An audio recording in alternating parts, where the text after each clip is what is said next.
Somebody needs permission today to stop pretending. You don't have to tell everybody, I'm good, when you know you're not. You don't have to smile just because people are watching. You don't have to be strong every second of every minute of every day. It's okay to be weak. It's okay to admit I'm tired. It's okay to say this hurts. It's okay to confess I don't know how much more of this I can carry.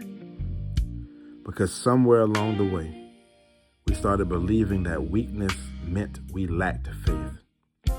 We started thinking that if we really trusted God, we would never cry, never get tired, never feel overwhelmed, never have a moment where we just don't have it together. But Paul knew what weakness felt like. Paul prayed about his thorn. He asked God to take it away. Not once, not twice, but 3 times.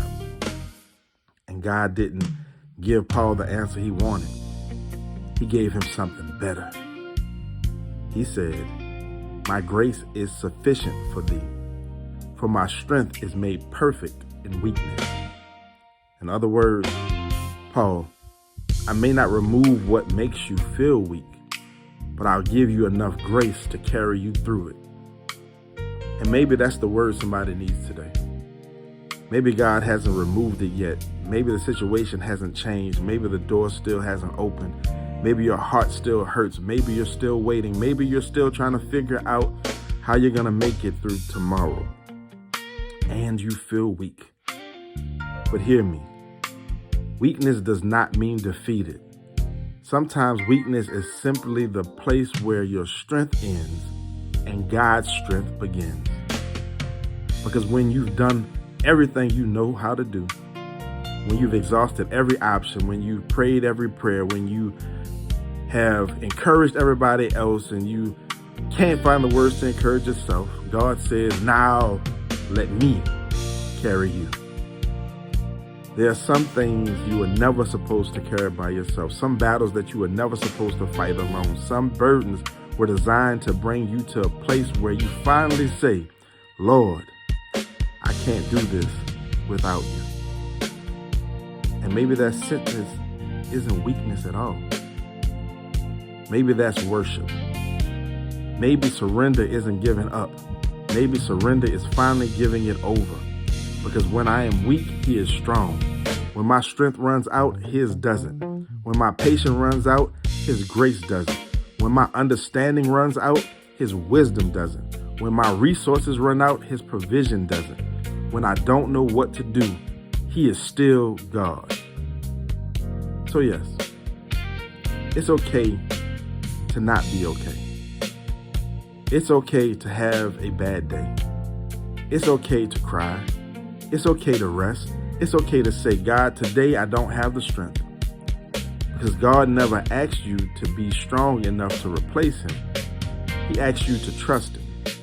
And sometimes the weaker we feel, the more room he gives us to show just how strong he is.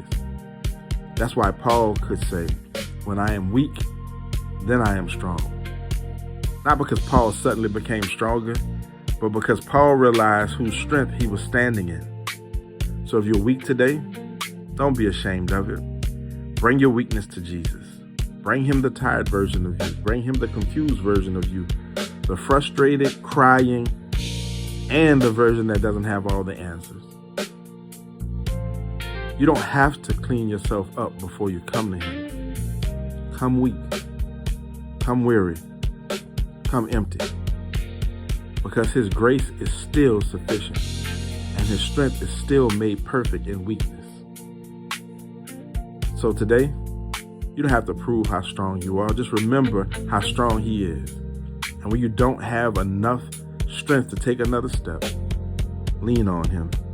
Because sometimes God does his greatest work not when we're standing tall, but when we're finally humble enough to say, Lord, I am weak, but you are strong. And maybe that's enough. Because his grace is sufficient. His strength is perfect. And even in your weakness, God is still holding you.